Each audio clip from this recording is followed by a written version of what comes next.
no. Game & Watch. The blue Game & Watch. Oh, this match.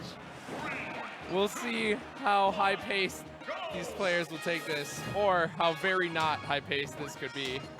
Timeout could happen. Panda Bair being famously known for his timeouts. He knows all the ways to timeout people, especially with villagers side B or into ledge or into the wall over and over again. Oh, with the axe. Wow. That's a lot of damage on a character like Game & Watch. Game & Watch would have died to that forward smash. I'm a big fan of watching like Campy play, by the way. I know it's not for everyone, but I just like to see, you know, the patience, the projectile. Well, that's true.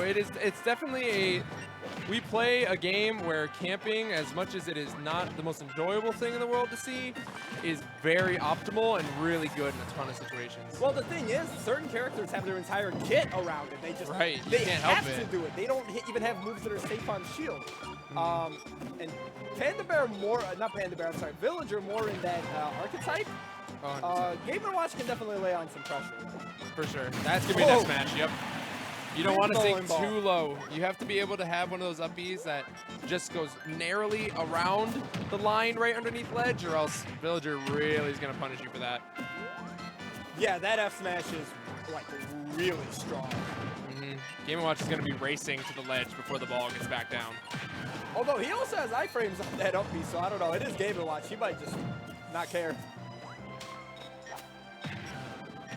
Not getting his grabs.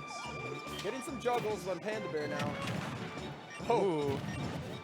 Actually, yeah, I was going to say that forward air might pop balloons at a way lower level than most characters are typically if he able to. spaces it right, yeah, I mean, he caught onto that extremely early, so we'll see if he, like, goes for it again. Right.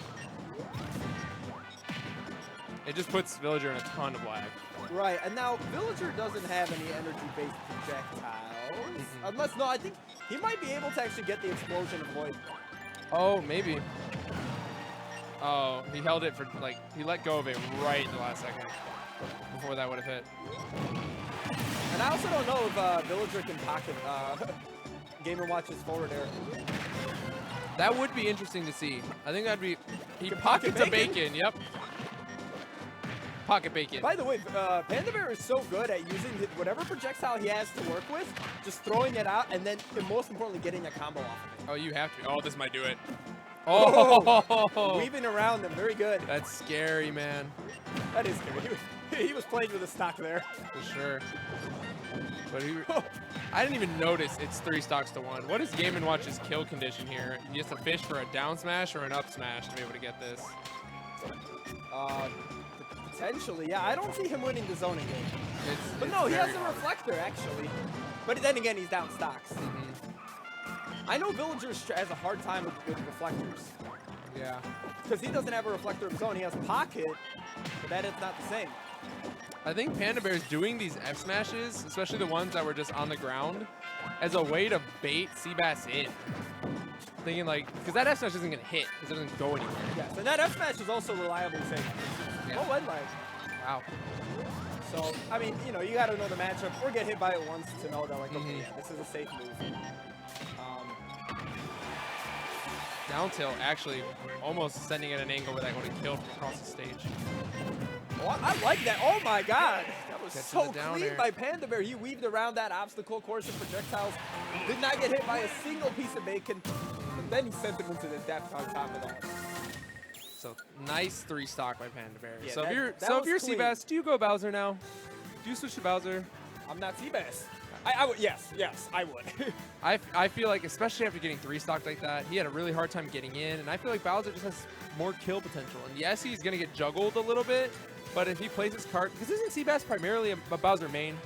As far as, like, history is concerned in this community, yeah. Yeah, so I think he can, if he plays his cards right, he could definitely do a lot better with Bowser. But we'll see. We'll see what he decides, because Game & Watch definitely has that potential. Yeah. But I saw him earlier playing a lot of Game & Watch. He might just stick to his guns. You might want to commit. Yeah. Might just be learning, you know? Yeah. Ooh, Porktown arrow dive. Oh, no. We said no to that a long time ago. All right, I'm leaving. Goodbye. Okay, Yoshi's Island, Yoshi's Story, I mean. You got to be going Bowser now, right? No. Really? No, he's committed. So I wouldn't think of this to be a big... He's committed. Okay, so let's think about this. He's kind of has to play the projectile game, right? Right. And to really keep it short and simple, I just think he needs to hold reflector more and then Probably. go from there. That would make sense. But also, what I have seen historically from Panda Bair to do on this stage is he'll drop right down there along the side of the wall and just side B over and over and over again to just camp the player out, especially if it's a stock lead. It's such good stalling. He could probably do that on Kalos too. Yeah, definitely. Yeah, Yeah, see, exactly what you see right there. So we'll see if he ends up having to use it. We hope not. But No, and I mean, oh, that's that'll big do bowling it. ball. that's also a risk about coming to Yoshi's story. Moves are going to kill a lot earlier, both for you and your opponent. Also, his bucket was 2/3 full. I don't know what was filling it. I know he captured at least one Lloyd explosion, and maybe even the tree growing. Not too sure about that one. Unless the Lloyd explosion itself was too, because it could be, depending on how much the game He's compensates. sharking this ledge so hard right now. I respect it, honestly. I love seeing like good patient play from zoners. For sure.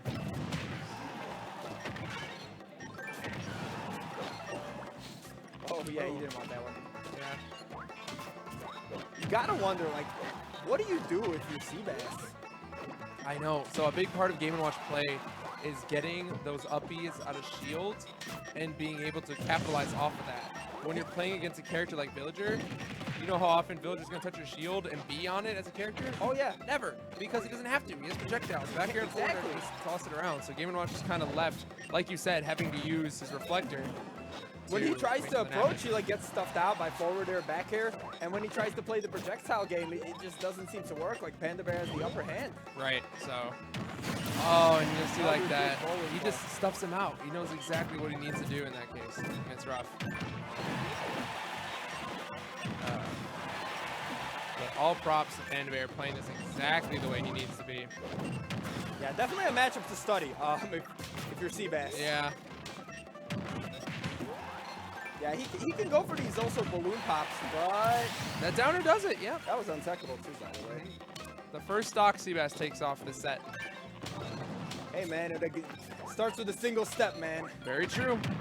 You gotta getting 3 stocks is rough, but you have to understand that it's still not over and you still have a chance. 2 whole new games. Oh man, he's just harassing him with these forward airs. There's a wall. What do you do? Gonna pocket a bacon. These calculated jabs. I think he was trying to mix them up. It's a jab grab. Mhm. He went for it twice in like one jab sequence. Yep, he was right where he wanted to be on that. Oh, the bucket. Yeah, he was able to slowly fill that up, and I didn't even realize he had it. I didn't realize he had it, but I noticed he was getting a few bucket like fills here and there, and that's a lot of damage. But honestly, he should have been able to save that for a stock when he needed it. Oh yeah, for sure. Oh, overcommitting just a little too much on that downer is gonna do it. Yeah, and a nasty SD to end it like that. Well, hey man, this is how you learn. Yep. You take it's not L for lose, it's L for learn. That's a